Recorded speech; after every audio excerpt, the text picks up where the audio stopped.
Good afternoon, everyone. Thank you so much for joining us today for our first extension session to our three-part series from the summer. We're really glad to have you all here. We know there's been a lot going on with the beginning of the school year, so we are going to be recording this session as well.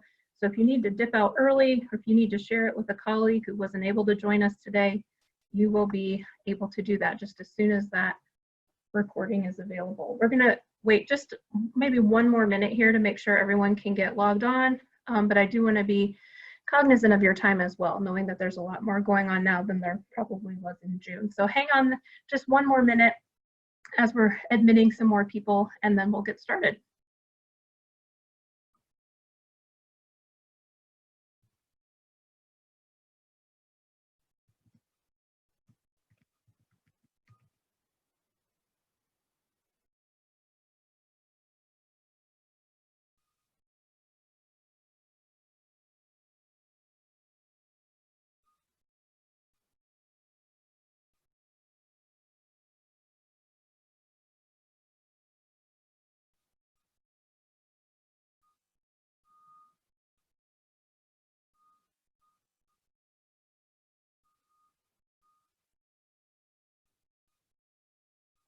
Okay, I think we've kind of hit a lull here for the people hopping on. So let's go ahead and get started. We're going to do some introductions and things. So if anyone else has to jump on a bit late, there's no worries there. Again, thank you so much for joining us today. We're so excited to be able to offer this extension series of our Summer Institute. If you were with us in June, welcome back. We look forward to hearing about your experiences with inclusive practices over the last 3 months, what you were able to perhaps implement. If this is your first time joining us for this series, we're glad you're here. Hopefully you had a chance to review the recordings of our June sessions and maybe look over the materials and the templates from that time. If not, we'll show you again here in a second how you can access that information. And we definitely recommend, if you're able, to take some time and review those things as well. There's a lot of great information in there. Today's session, as well as the 2 remaining extension sessions, one in November and one in March, those will be truly extensions of what we talked about in June. So there's a lot of great content in June, and then we'll be kind of talking, digging deeper, and processing and problem solving in these extension sessions. We are, as I mentioned, recording today's session for anyone who wasn't able to attend, and I think we can go ahead and get started. So my name is Ashley Quick. I have been a subject matter expert with Public Consulting Group and Project Success for 3 years now. I started off as a special education teacher for about 10 years, and then I took what I call a gap year or 2 or 3, where I was not in education specifically, but I did some project management for a textbook publisher. And if you have joined us before, you know that we like to show off our families. So that's my family. I don't know if you can tell, it's not super obvious, but we happen to be Hoosier fans. That's my husband, Tony, my daughter, Aaliyah, and my son, Jackson. Good afternoon. My name is Heidi Brett Baker, and I am also a subject matter expert with PCG. I joined a little over 2 years ago to the team. And in my previous career journey, I started out as a special education teacher, and I taught in the classroom in multi-different levels for about 14 years. And then I moved on to school administration, and I held many different administration roles, building principal to director of special ed, instructional support systems in a couple different counties in Ohio in their DDSs. And then I moved on to higher ed and worked in working with pre-service teachers, and then also working with creating a transition program for students with intellectual disabilities 18 to 21 to go to college. And then I joined the team here, and so I work on the Project Success project as well as pre-eds.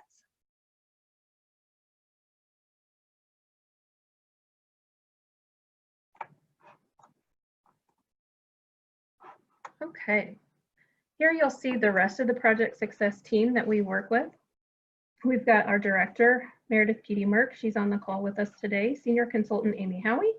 Project specialist, Mary Baker Budisa, and our project manager, Christine Krieger. So we're all on the call today, kind of monitoring the chat box for any tech support needs or any other questions you might have during our session. So feel free to reach out to any of those folks with questions or concerns that you might have. All right, for those of you who are just joining us and haven't known much about Project Success, we want to make sure to just briefly kind of brag on ourselves a little bit. So Project Success is a statewide resource center in Indiana, funded by the Indiana Department of Education.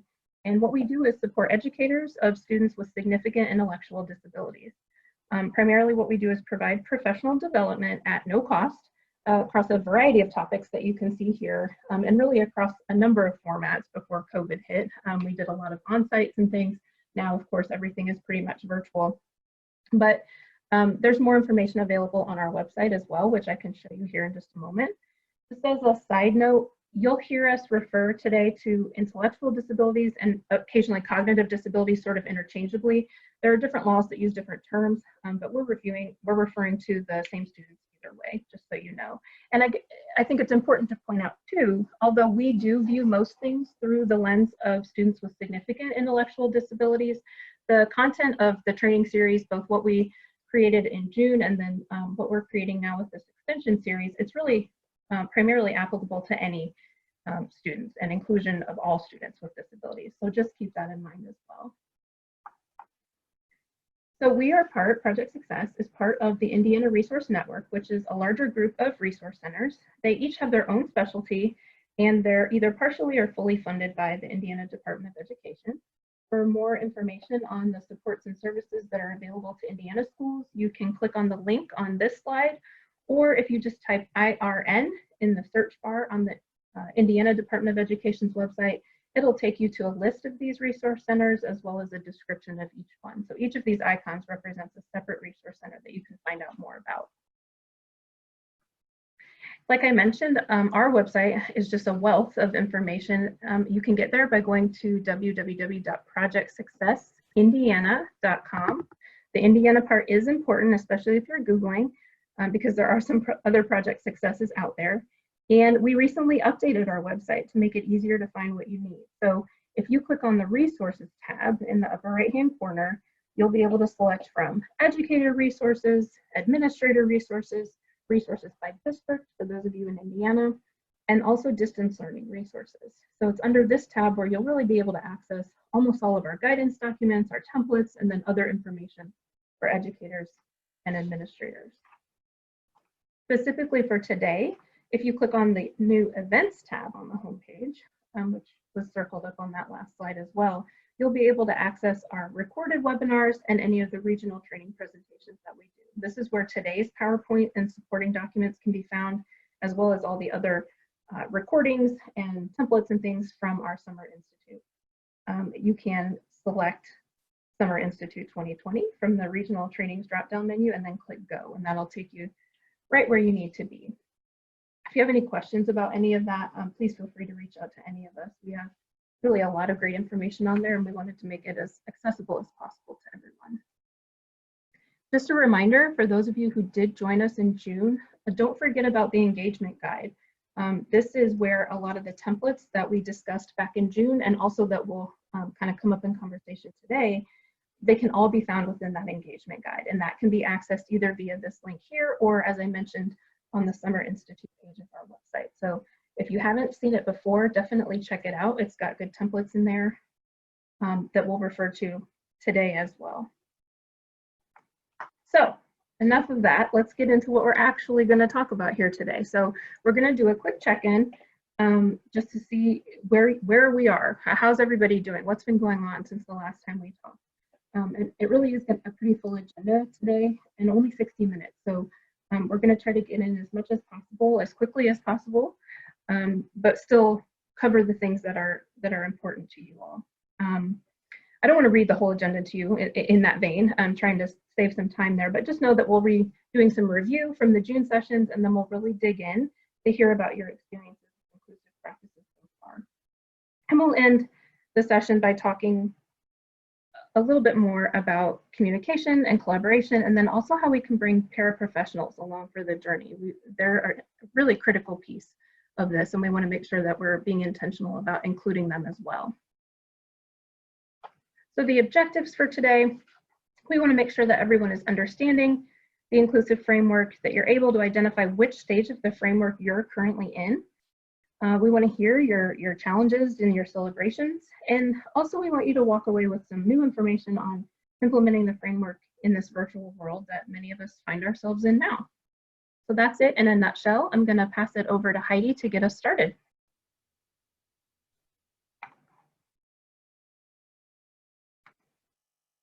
Okay, it's actually switching the slides.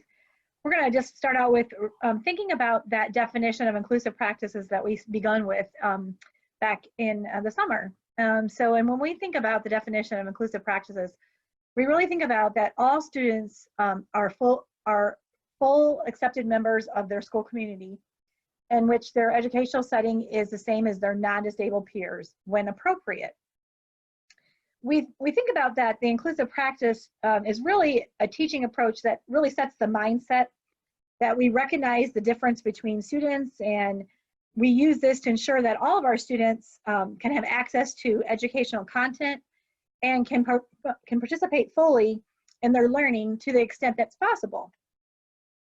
We also know that when we're thinking about inclusive practices, that we have to remember that there's no two pupils or two students that are the same, and that not all lessons or activities will be the same, that we will have to think about accommodations, modifications, scaling a different way, or scaffolding, that we need to just make sure to the learner's needs.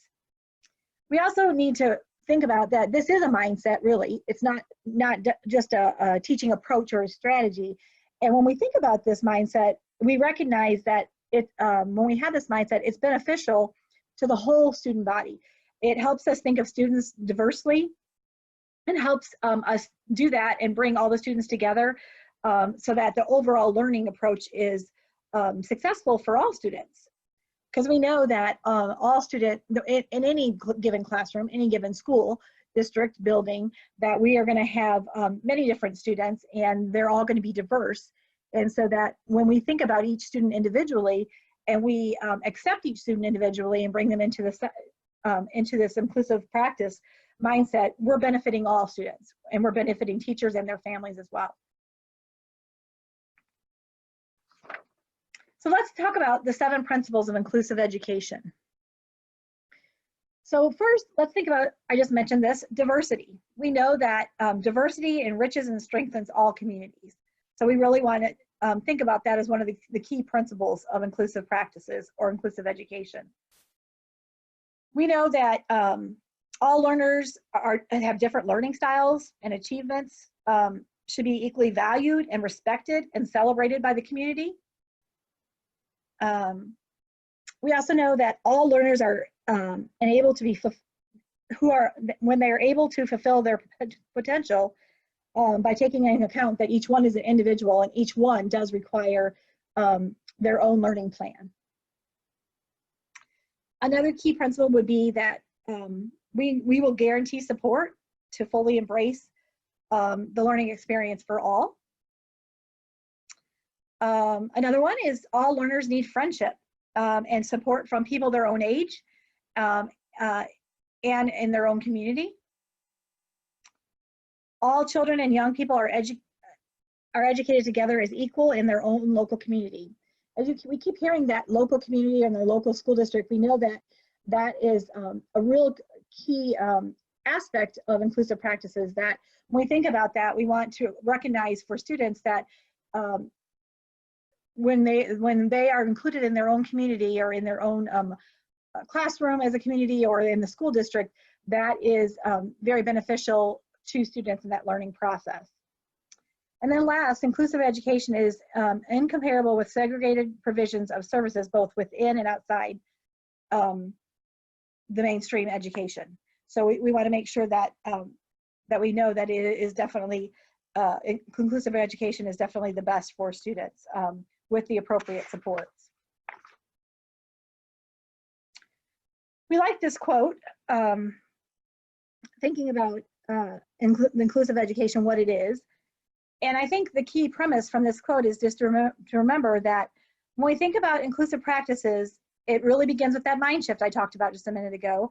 And that mind shift is believing in all students, believing all students have strengths, all students are capable of learning, all students are capable of being in a community and working with other students if given the proper supports, so that students can be successful. So now, you know, this one we talked about when we last summer, when we talked about that we were going to do is extension for this series. We really wanted to have these extensions as check-ins to know where you are in the process, if you had any questions, or if you wanted to share with others to build a network. And so during this time, at this check-in, I'd really like for you to, in the chat box, or you could even unmute yourself and talk with us and share a little bit of some keywords or some phrases that describe where you're at in the inclusive process. If you joined us this summer, or if you just know a little bit about the inclusive process, you could share with us. If not, if you're just joining us new today, we're glad that you're here, and you could just listen in as others share with us. So take a few minutes in the chat box to share with us where do you think you're at in this process. Thanks, Jenny. She shared that they're at the process of just shaping mindsets, so changing mindsets to the inclusive practice. That is the start, right? This is a journey, and in this journey, the start begins with thinking about the mindset. What kind of mindset do we need to have, and who needs to have that mindset when thinking about the inclusive practice process?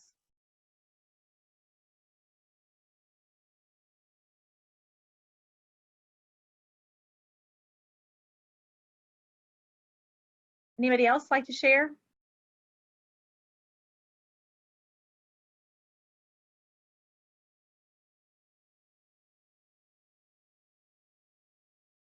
So another said they're ready to jump in. Students are in co-taught classrooms, but they're holding off due to their COVID. Another said some of their campuses are ready to start, and others are still trying to educate that mindset. Yep. So great, Paula got approval to start a school-wide team. Awesome. So we know if you're new to us, and we'll talk about, we'll show you that slide in just a moment, but you know, getting that mindset set is a key, and then really thinking about formulating that team next is one of the next steps. So great.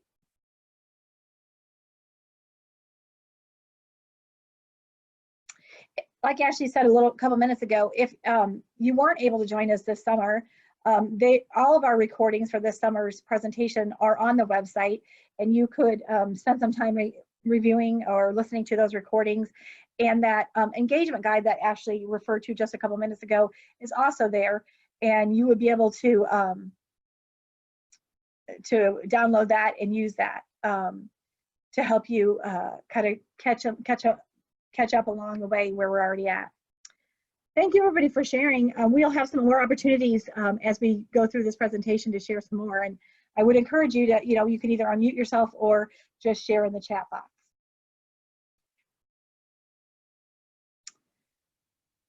So here's our framework. This is the framework that we talked about this summer and we processed through. So it starts with that mindset, like we talked about, establishing that need for change, and the mindset, it was in that section. And then we moved on to gathering a guiding team, a team that would help guide through this journey. And we also talked about on that team that it doesn't necessarily just mean everybody who's on board with inclusive practices. Sometimes it's good to get some people who are kind of not really on board yet, but they do look through things through a different lens. And it would be helpful sometimes to help them. They'll be able to identify the roadblocks and some of the challenges. And so it's good to have them on the team as well, because then when they do come aboard the team, they'll be the ones to help you gather others to join the team. Then once you've created that team, then you're going to move on to creating a vision. Then you got to figure out a way to share that vision, because your team is not going to be your whole entire building.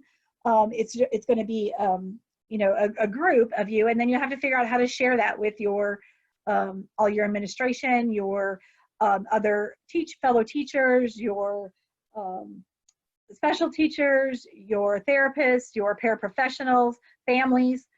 You want to make sure that you have a good communication system to share that vision. Then we move on to the stage of take action. That's where you're going to be the doing of the work of the inclusive practice framework. Next one is such a cute, important one, is to secure those small wins, and we'll talk about that in just a couple minutes. To keep the momentum going and to not get discouraged and to be able to celebrate the good points that do happen, it's really important to secure those small wins. And then, as we know, as good as you are, you always can get better. And we do know that because this is a journey, there's going to be some bumps in the road. And so you will have to sit back and reflect on where you're at, oftentimes analyze and readjust. Just kind of like that learning and teaching cycle that we do, that system, that cycle still has to happen in the inclusive practice framework. And then the last stage of our framework is setting the norm, making sure that this becomes the norm, the everyday in your classrooms and in your school system.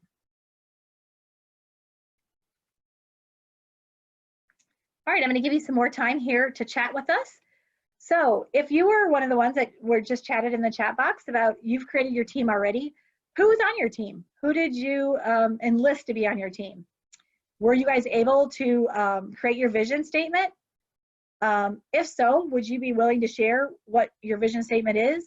Or would you be willing to share how you started that process?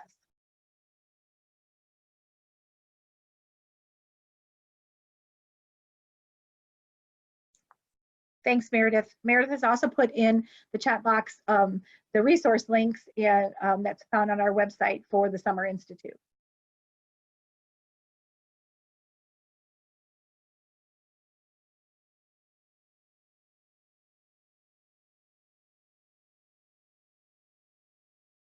So those of you who've formed a team already, who did you get to be on your team?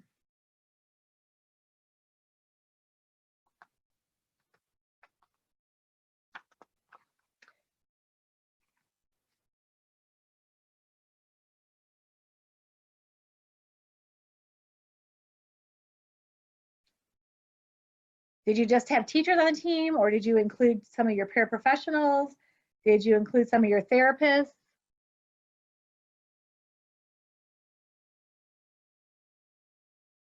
Special education teacher, administrators, good gen ed teachers, yep.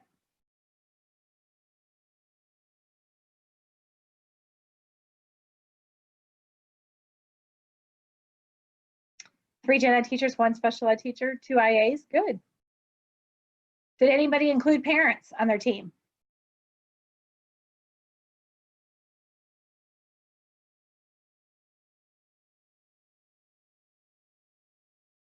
Great. Today is the first day of school for you. Well, if you made it through the day, yay, hey.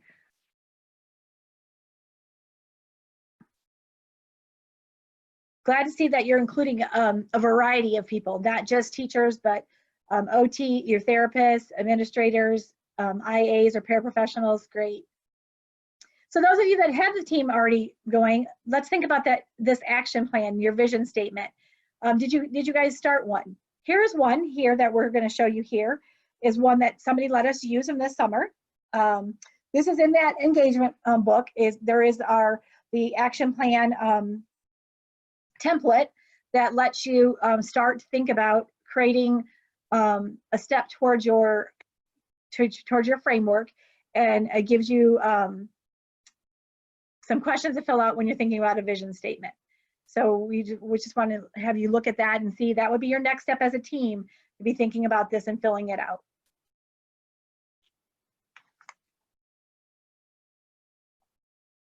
All right. So those of you who have already started and has your teams gathered and you've gone through your vision statement, and maybe you've already moved on to your actions, your action plan, and have put some things into place. We know this is a journey. We know it won't happen all this school year. Might not even happen in the first 2 school years. It's going to be a journey. And so we know there are some bumps in the road. We know that oftentimes it takes a while to change some mindsets. Sometimes it takes a while to share and get everybody on board with everybody. Would anybody like to share what has been a challenge besides COVID, we know that COVID has been extremely a challenge for everybody. We know that that has been a huge bump in the road. But is there been anything else that you could give a lesson learned for your colleagues that are on this call?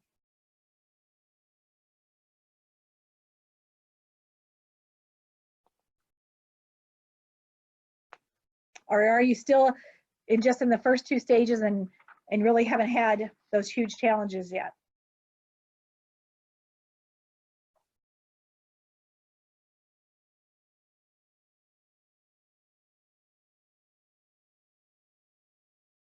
Well, I'm going to take that as nobody in the chat box, that not many challenges yet. I think it's new in the school year, and I think with COVID, like we said, that that's been the biggest challenge of them all. So let's move on. So does anybody want to celebrate anything? Anybody want to share with us something that's been awesome in their journey? Administration on board, that is a huge celebration. PLC time with respective teachers and partners. Technology is a big challenge. Okay, thank you for sharing that challenge. Like I said, when talking about the framework, we talked about that really celebrating these small wins is incredibly important, because it really helps you have movement. It really momentum. It really gives you hope. It gives the team energy to keep going and to be energized. And so I want to really encourage you to celebrate small wins, especially during this time of COVID, because we know that that it's been very, very difficult with scheduling. I've seen many people saying in the chat box, scheduling has been really, really difficult. I think finding a common planning time is tough. Multiple campuses is tough for some people. I see the consistency along the celebration so far here is that principals and administration on board. That is definitely a true celebration. So thank you for bringing that up.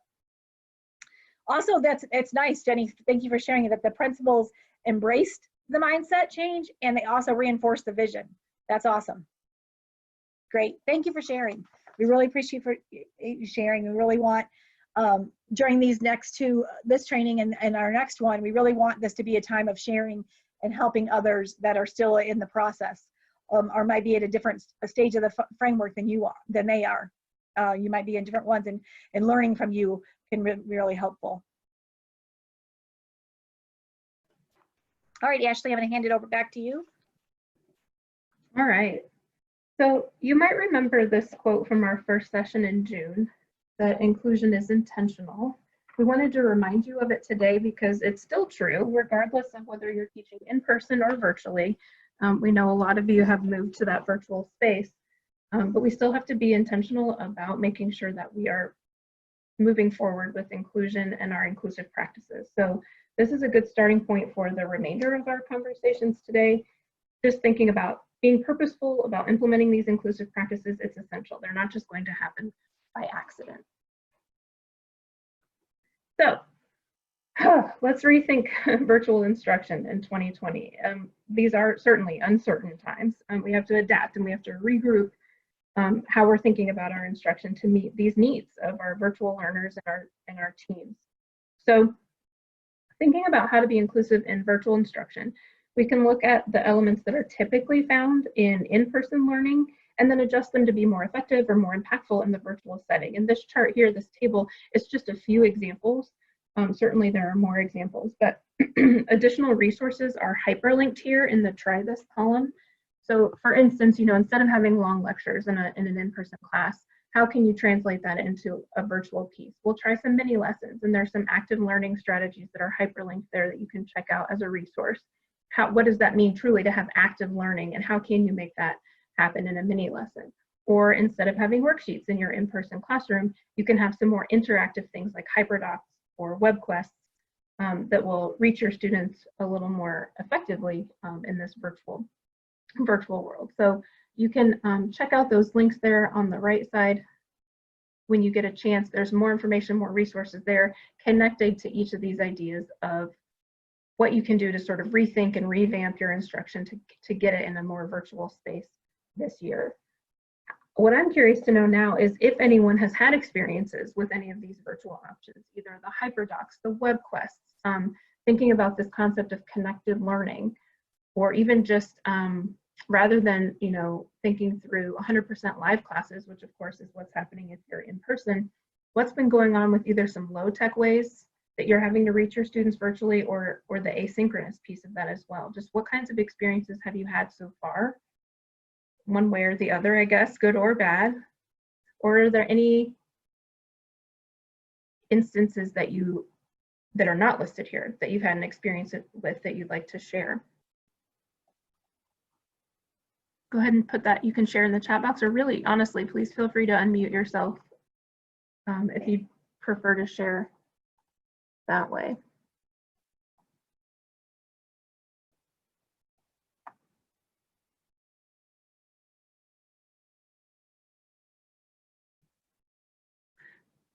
As you guys are kind of gathering your thoughts on that a little bit, I'll speak just a bit more to one of them that I sort of skipped over, which is sort of instead of this one size fits all piece that we end up in a lot, I think, in in-person classes. Sometimes I think moving to that virtual space can also end up being one size fits all.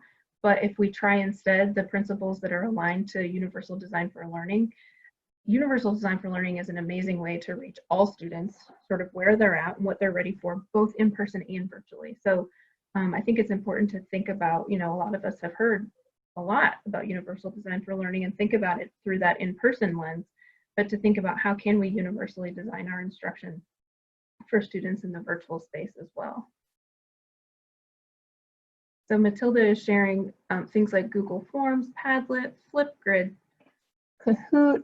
All these things are quite exciting and students will appreciate them. Absolutely. When we think about UDL and that, especially that principle of engagement, engaging students, all of those kinds of things, Padlet and Flipgrid and Kahoot, those are really going to be engaging for students, especially if they haven't had a lot of experience with them previously. It'll be interesting to see too how you can keep sort of cycling through some of those strategies, some of those virtual strategies and options, because at some point, depending on how long this virtual piece goes on, even those things, right, could become sort of old hat, and then we have to find new ways to reach our students virtually as well. Yeah, several people are sharing it's their first day, so they didn't get much done. Got it. I totally understand. Totally understand. Just be thinking, and especially knowing that we're going to come back together here in a couple months. You'll certainly have more experience with some things by then. Just be thinking of things that you might want to share, or even questions you might have about some of these strategies that are shared here. Yes, thank you for joining on your first day. What a day, what a day. All right, let's keep going here with some tips. Oh, there we go, tips for virtual teaching during COVID. So now we're not getting out of the strategy so much and just thinking about, okay, what are some things to keep in mind as we're making this switch to virtual, if that is what you're doing. So first of all, don't try to replicate in-person school. I think it's easy to think, well, if we have XYZ lesson plan normally, then we're just going to convert that to some kind of digital format and carry on that way. But Zoom fatigue is real, right? And I'm sure you've all experienced it being on different webinars and meetings and things like that, I mean, that's a real thing, right? That it can just get overwhelming and to be too much. So it's not about trying to replicate in-person school. It's about trying to sort of almost recreate it in a way that fits the format of being in virtual. Also think about changing your approach rather than your expectations. So I've seen in some instances where there are teachers who are sort of lowering their expectations, thinking like, oh, well, it's hard to get the parents involved, or it's hard to keep kids on track, and so they lower their expectations. But really what we need to be looking at is changing our approach rather than our expectations. So thinking about what other extra supports you can provide, thinking about how you can make your deadlines more flexible rather than lowering the expectation, but just being more flexible with whatever the deadline is. And rather than sort of providing consequences if that deadline isn't met, just finding a way to be more flexible or finding a different way to support, that will allow you to still maintain those high expectations without sort of being inflexible to the situation that we're in currently. And along those same lines of expectations, making sure that they're clear. So students and families at this time, they need to understand exactly what's expected of them during virtual learning. Things like, how long is the lesson going to be? What are the materials that you're going to need? Where can you find additional resources or supports? Are there pieces that will need to be turned in, or how do I turn it in? or is this just something that's for practice? These are all things, I'm not going to lie, a few of these have come from my own personal experience with my children being virtual learners themselves this year. And they're all questions that you don't necessarily think of from the beginning, but then once you're in it, you think, what am I supposed to do with this? Do I turn it in? What's going on here? So all of those kinds of things, the more you can be clear up front, this helps everyone in the long run when we're thinking about virtual teaching.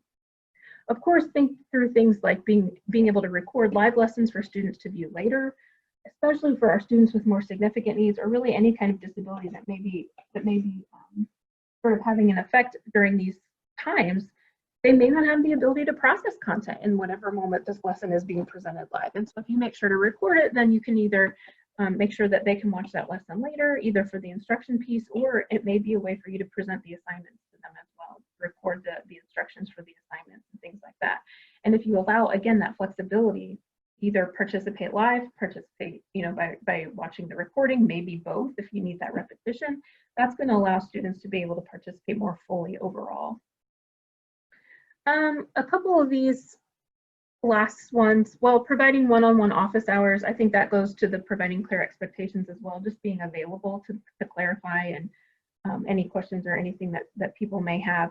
And then taking time to explain changes. So whether it's in instructional routines that you're using or anything else really, make sure that you take the time to explain those changes, both for the benefit of the students who may be a little hesitant or resistant to change, but also for the families and other adults who are supporting that student through this virtual learning. Providing either instructional videos. For those of you in June, you may remember we did an intro video before our series ever started. That was one way to try to explain what was happening from the beginning, to sort of set some of those questions, get those answered right off the bat. That's a way to maybe address some of this or to clarify some things. Or even sharing screenshots of a specific, work product or a specific behavior that you expect from your students in that online or virtual environment. Any and all of those things, right? Any way that you can explain and sort of make clear what you expect is really going to be helpful. And honestly, that goes for in-person teaching as well. So a couple of the most essential practices in this virtual world that we've been talking about are collaboration and communication. So I'm going to turn it back over to Heidi to let her really dig into those. Okay, thanks, Ashley. So yes, as we've been talking about, some essential things that will help us to be successful in this virtual world, two of the key things that we believe that you really need to focus in on are thinking about collaboration and communication. That collaboration with your students, collaboration with your paraprofessionals, with your Gen Ed teachers who you're working with, and other teachers, collaboration with your parents, with your administration, and then thinking about how are you going to communicate with all them? How is this collaboration going to happen? Is it, through, if you are in school face-to-face, obviously face-to-face, but if not, in this virtual world, what kind of platform are you going to utilize? Are you going to be doing just emails? Are you going to have some Zoom calls? Google Meets, what are you going to have? So let's talk about how to create a plan for that, how to be intentional about that. And we have, in just a couple sites, we're going to talk about some templates that you may be able to utilize to help you think about that.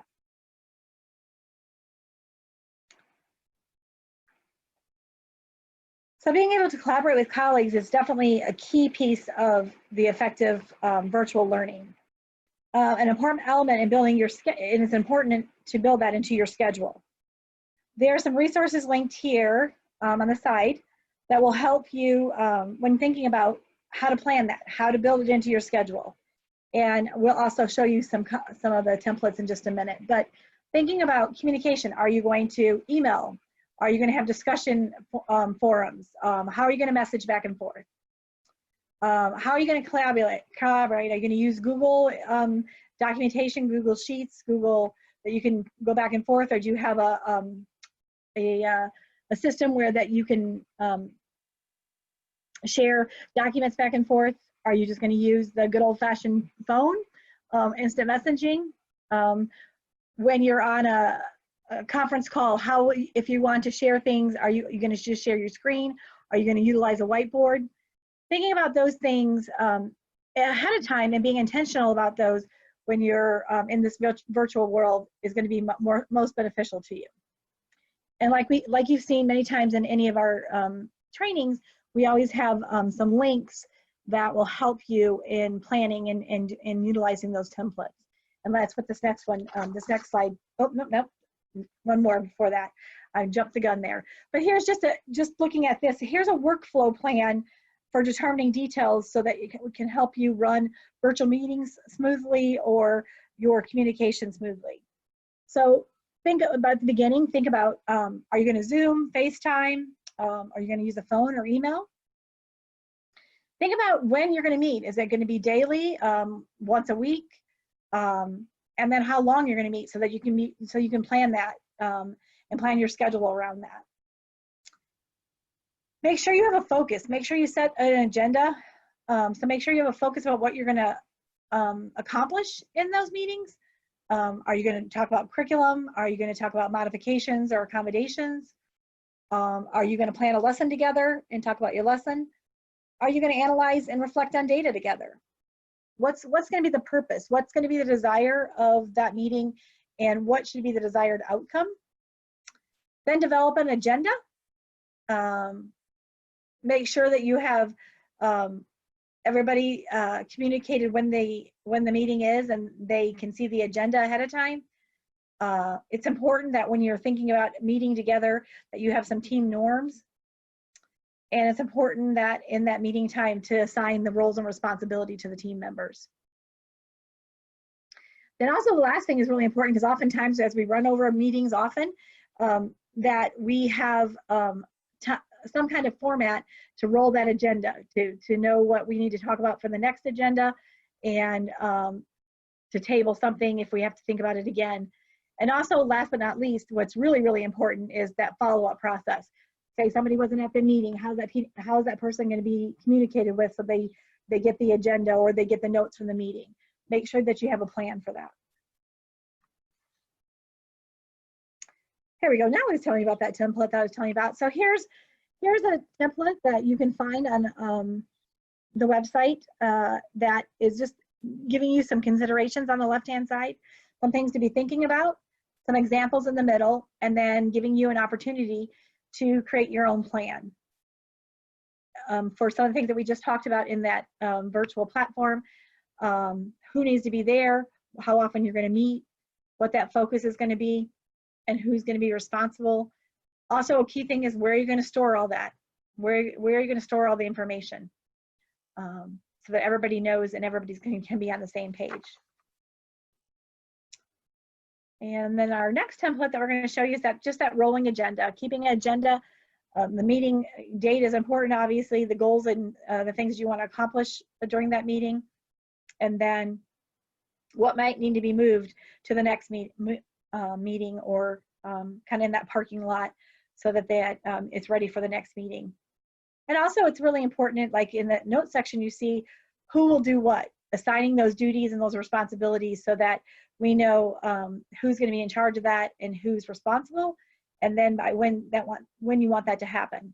So being intentional about the who, what, when, and where is really important so that everybody can be on the same page, since we're not meeting face-to-face often now, that you are going to be able to all know, have a good communication plan, and that plan can be followed through so it's successful for all. All right, I'm going to send it back to Ashley. Okay.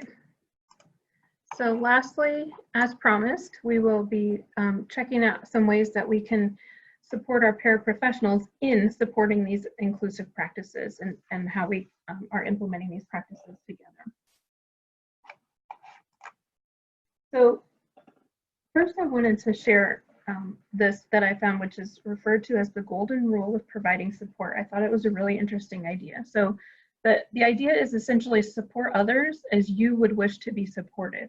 So whatever the the difficulty is, the challenge, whatever it is that anyone really, the teacher, paraprofessional, parent, whatever it is that you're trying to support someone with, that you're thinking about, if this was happening to me, how would I want to be supported? So for instance, taking a step back and really asking yourself, is this something that I would want?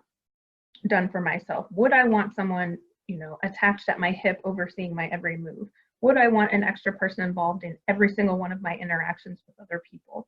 Or would I want some space, to come up with interaction on my own or whatever? So some questions to kind of consider and keep in mind for, like I said, anyone, paras, teachers, parents, anyone.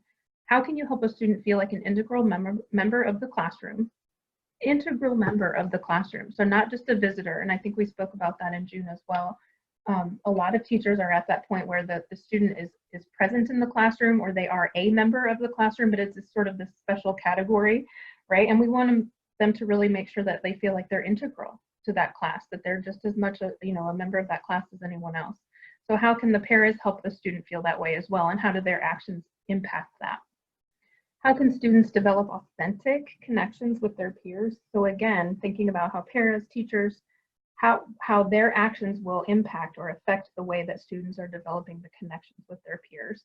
If this para is constantly answering for the student, or sort of stepping in, or now of course there's going to be room for sort of facilitating interactions or supporting interactions, and that's not what we're talking about, but there's sort of a line, right? And it might be a fuzzy line, but one that we want to be careful not to cross whenever possible, that we're supporting right up until the point where then a student can kind of take over from there. A couple other questions would be, what does access to meaningful general education curriculum mean? And honestly, what does access mean in period for that student? And how could what is being implemented as support actually be either maybe restricting access or somehow impeding their access in a different way?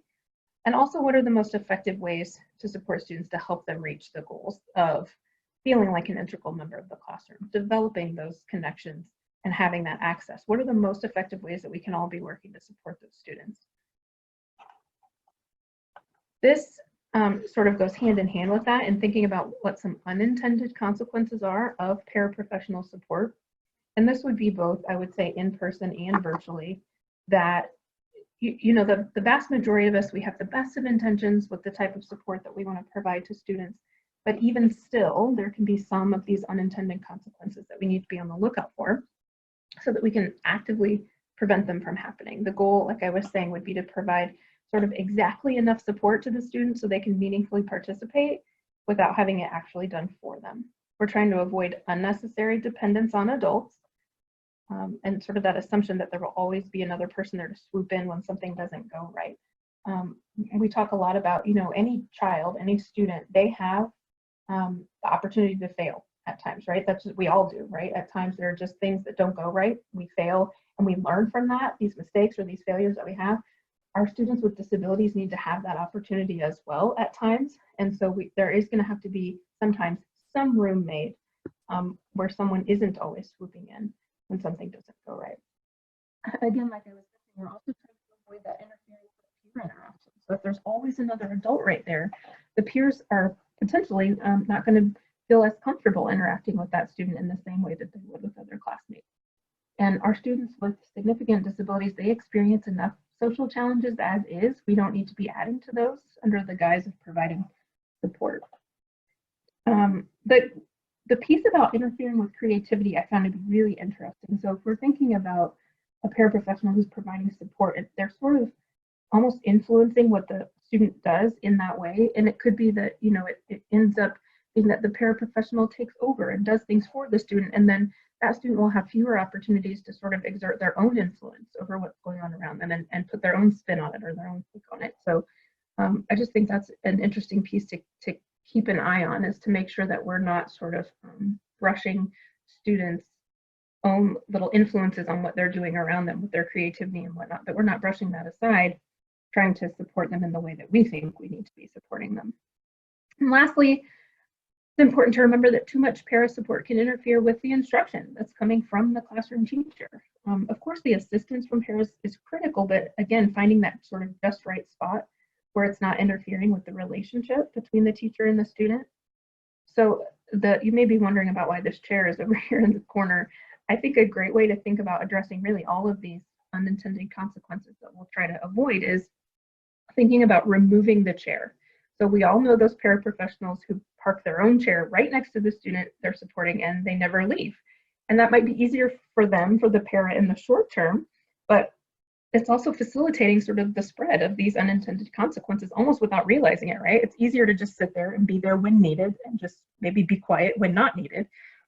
But if we're removing that chair, it opens up the possibility that that parent might take a moment to support another student, or maybe they're going to tidy up something in another part of the room, or really any other number of things besides hovering. But that's going to help with that unnecessary dependence. The student knows that sometimes there might not be that adult right there. It's going to help with the peer interactions and so forth. So keeping that sort of simple but powerful suggestion in mind of removing the chair, I think would go a long way for avoiding many of these unintended consequences. So we have this slide that's looking at about in person, and then there's a slide coming up looking at virtually. But either way, there are some things that we can look at. So if the teacher is doing this during a lesson, whether it is in person or virtual, there are some things then that we can think about what the para can be doing so that they are using their time effectively and efficiently, but also, again, sort of avoiding those unintended consequences. So if we're intentional about sort of laying this out ahead of time, some of this may seem like common sense, but some of it might not to certain people. So it's always important to be intentional about, if you are the teacher or you are the administrator in the building, that you can be upfront about what your paraprofessionals should be doing during these certain times. That will help everyone in the long run. If it's left up to chance, the para is far more likely to sort of drift back into that sitting right next to the student. So for instance, if the teacher is lecturing, the paraprofessional could be modeling note-taking on the board. If the teacher is giving the directions verbally, the paraprofessional could be writing them on the board or modeling what the directions actually are. If there's large group instruction going on, the paraprofessional can be collecting data, either on the student that they're primarily supporting or really any other kind of data that may be useful to that teacher in that moment. Or they can be looking at making modifications for an upcoming lesson, right? There's all of these things that could be going on differently than just sort of sitting and waiting for the next time that they're quote unquote needed by that particular student. I'm not going to read all of these to you. I think you can refer back to that later, but I think it's really important to have this sort of laid out and spelled out ahead of time. If you look at the virtual version here, so again, thinking through, if a teacher is leading a lesson virtually, on Zoom or whatever, the paraprofessional can be monitoring the chat box, much like we have our team members doing today. That frees my mind to focus on what it is I'm actually trying to say, but also making sure that questions are getting answered and things are being responded to.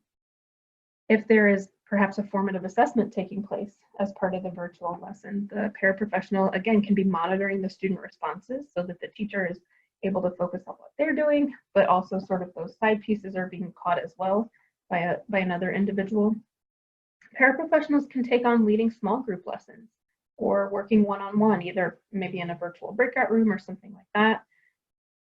And when we're thinking about all the way down at the bottom, the preparation of the virtual lesson, if the teacher is actually doing the preparing of the lesson, the paraprofessional can be assisting in some way by either coming up with some visuals that go along with that or thinking of ways to implement modifications for that lesson. So there are a lot of sort of overlap with co-teaching structures, right? Which is why we're sort of referring to it as co-supporting structures. What are some other ways that you've seen paraprofessionals support students in virtual settings specifically? And I know virtual is quite new to many of us this year, but if you've ever had a chance, maybe even on just for those of us in Indiana on a snow day, right, where students maybe take an e-learning day or something, or what are some ideas just that you have in your own mind about how paraprofessionals could be supporting students in virtual settings?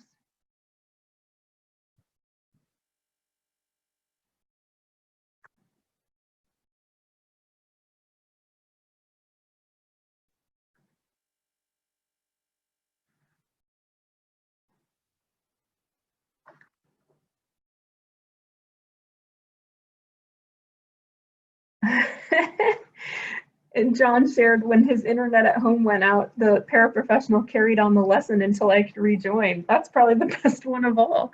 Yeah, absolutely. And that goes to the speaking about, making sure that our pairs are on the same page and keeping them informed. How can we collaborate with them and include them in these plans so that they can just pick right on up until the internet comes back on. That's That's perfect though. That's amazing. And that sends a good message to the students too, that they understand like all of the adults involved here know what's going on, can help me, have something that is of value to say and things like that, right? That it's not just the teacher, but all of these people here are providing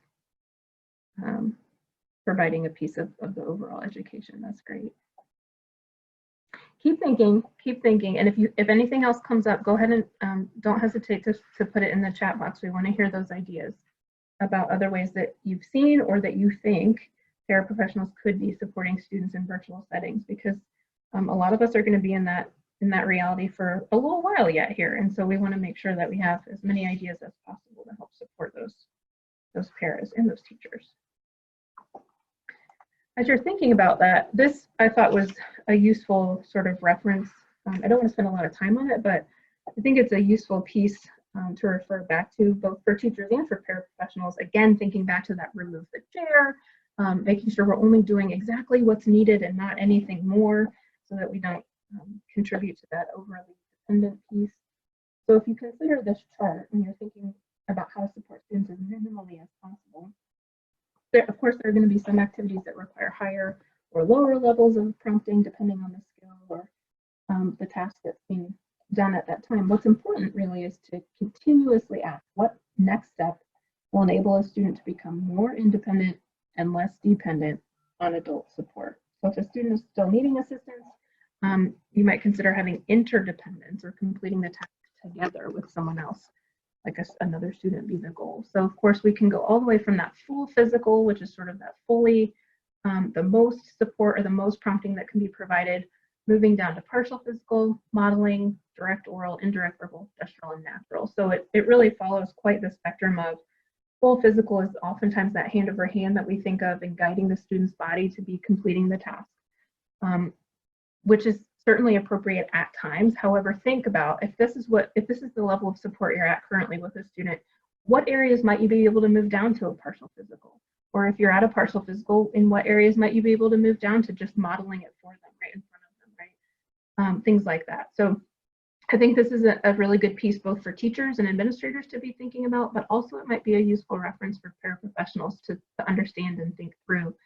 If they feel like they're doing what needs to be done for that student, have them take a look at that next line down and think, well, maybe I could just be providing sort of some direct oral information rather than actually showing them by modeling what to do. Maybe it's a little less restrictive on them if I move down one on that spectrum of support. Whew. We're done, y'all. We are done. So I want to talk a little bit about where we've been and where we're going. And I want to hear from you any questions you still have, where you want to go for the November session and the March session. So where we've been, just to wrap up, we've talked about some of the successes and the barriers you've encountered. A lot of you haven't even really had a chance to get going yet, which is perfectly okay. We talked about the importance of communication and collaboration throughout this process. And we looked at some tips and strategies for addressing both in-person and virtual learning for teachers as well as paraprofessionals. That's where we've been. Now where we're going, we want to make sure there are a couple more opportunities, a couple more training opportunities in addition to those extension sessions that we keep referring to. We also have some other webinars coming up. So later in September, we'll have one on inclusive mindsets and sharing that message of having an inclusive mindset, whether that's with gen ed teachers, paraprofessionals, families, just making sure that everyone is on the same page about that inclusive mindset. And then in November, we'll have another one that is covering best practices for inclusive instruction. So that'll align right with much of what we've been talking about across these sessions so far. So the registration link is there on the slide. You can also get to it on our website, which I've linked there for even more opportunities that aren't listed here. And I probably should have mentioned this with the engagement guide in the beginning, but we have developed an all new facilitators guide for this Building Inclusive Teams series, where, if you yourself have been participating as an individual, but you're starting to build a team around you, or you're interested in pursuing it further with a team, this facilitators guide will sort of walk you through. It'll have all the slides from our PowerPoints in those sessions, links to the recordings, links to the activities, some notes and hints and sort of tips about leading a session in that way. So definitely check that out. That's on the Summer Institute page of our website as well. but that'll be a useful piece as well if you're going to try to expand this into your school building and build a team in that way. You'll be able to either lead a group yourself or perhaps share that with an administrator to sort of facilitate the process. Specifically for our paraprofessionals, since we ended our session today by focusing on them, we wanted to make sure that you knew we have a series of recorded webinars. I believe we've had one come out, maybe two, and there's a total of, I want to say 5 or 6 that are great little webinars that each cover different topics. But you can register today to be sort of alerted when each of those recorded webinars is released. And then there's also a link here with the flyer that you can share with paraprofessionals in order to be able to be sort of registered to be notified for those releases. So that's some great information for paraprofessionals. We've also been sharing it with some teachers as well. It's not necessarily super specific to paras, but it's certainly information that would be useful to them as well. Just a reminder, of course, here's our website, and that's really where you can find almost everything that we've talked about today. I saw that Meredith put in the chat box there, checking out sort of the upcoming events and other webinars that we're having there on our website. And all of today's resources, the facilitator's guide, all of our things from June, the recordings can be found on the Summer Institute page, which she's linked there in the chat box as well. So, what are some questions that we haven't gotten to yet? Anything from June, from today, about inclusive practices, building inclusive teams, any and all questions, or even just comments or thoughts, discussions?